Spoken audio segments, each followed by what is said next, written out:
Assalamualaikum Fatih. Waalaikumsalam warahmatullahi wabarakatuh Ridwan. Mau kemana nih? Ini mau survei kambing kan, ini sudah mau Idul Kurban. Wah, bagus nih mau berkorban. Tapi ngomong-ngomong, tahu ndak fadilah dan amalan bulan Dzulhijjah? Gak tahu tuh. Emangnya ada amalan di bulan Dzulhijjah selain berkurban? Kalau begitu kita simak penjelasan berikut ya. Sahabat Arisalah, terdapat banyak keutamaan di bulan Dzulhijjah, baik yang disebutkan dalam Al-Quran maupun As-Sunnah. Allah Subhanahu wa Ta'ala berfirman, A'udzu billahi minasyaitonir rajim. Bismillahirrahmanirrahim. Wal fajr, demi fajar, walayalin ashar, demi malam yang 10, wasyafa'i wal watr, demi yang genap dan yang ganjil. Ketika Allah Subhanahu wa Ta'ala mengambil sumpah dengan nama ciptaannya, maka ciptaan tersebut mengandung sesuatu yang besar. Berkenaan dengan awal surat Al-Fajr, beberapa salaf mengaitkan hal tersebut dengan awal-awal bulan Dzulhijjah. Di antaranya Imam Ahmad mengatakan Nabi Shallallahu Alaihi Wasallam telah bersabda, sesungguhnya malam yang 10 itu adalah malam yang 10 bulan Dzulhijjah, dan al-watr atau ganjil adalah hari Arafah, yaitu tanggal 9 Dzulhijjah. Sedangkan asyaf'u atau yang genap adalah hari raya kurban, yaitu tanggal 10 Dzulhijjah. Selanjutnya, keutamaan beramal di awal bulan Dzulhijjah disebutkan dalam hadis Ibnu Abbas radhiyallahu anhuma yang berbunyi, ma min ayyamil amalus shalihu fiha ahabbu ilallah min hadhil ayyam, yakni ayyamal ashr. Qalu ya Rasulullah walal jihadu fi sabilillah. Qala walal jihadu fi sabilillah illa rajulun kharaja bi nafsihi wa malihi falam yarji' min dzalika bi syai'in. Artinya, tidak ada satu amal soleh yang lebih dicintai oleh Allah melebihi amal soleh yang dilakukan pada hari-hari ini, yaitu 10 hari pertama bulan Dzulhijjah. Para sahabat bertanya, tidak pula jihad di jalan Allah?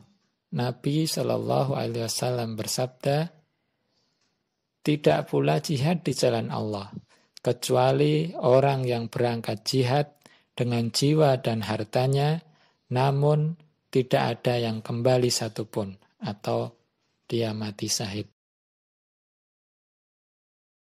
Amalan utama yang bisa kita lakukan di awal bulan Dzulhijjah, yaitu yang pertama, puasa.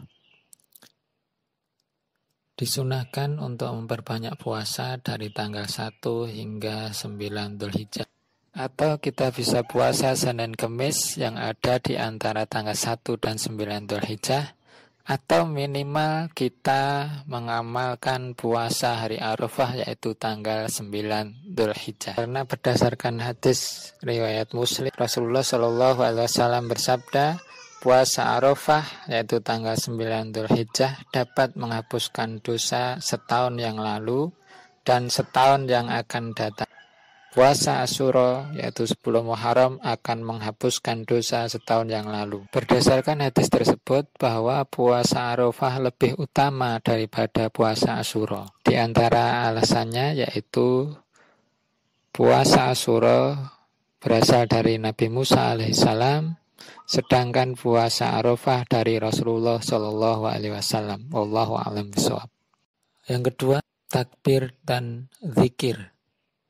Di awal bulan Dzulhijjah ini kita bisa memperbanyak bertakbir, bertahlil, bertasbih, bertahmid, beristighfar, dan memperbanyak doa. Dan disunahkan untuk mengeraskan suara ketika bertakbir di pasar, di jalan-jalan, masjid, dan tempat-tempat lainnya. Yang ketiga adalah menunaikan haji dan umroh. Yang paling afdal ditunaikan di 10 hari pertama bulan Dzulhijjah adalah menunaikan haji ke Baitullah. Yang keempat, memperbanyak amalan soleh seperti sholat, sedekah, membaca Al-Quran, beramar ma'ruf nahi munkar, dan sebagainya. Yang kelima yaitu berkurban. Bagaimana di dalam hadis, tidak ada amalan yang dikerjakan anak keturunan Adam ketika hari raya kurban yang lebih dicintai oleh Allah Azza wa Jalla daripada mengalirkan darah. Sesungguhnya pada hari kiamat ia akan datang dengan tanduk, kuku, dan bulu-bulunya. Dan sesungguhnya darah tersebut akan sampai kepada Allah Azza wa Jalla sebelum jatuh ke tanah.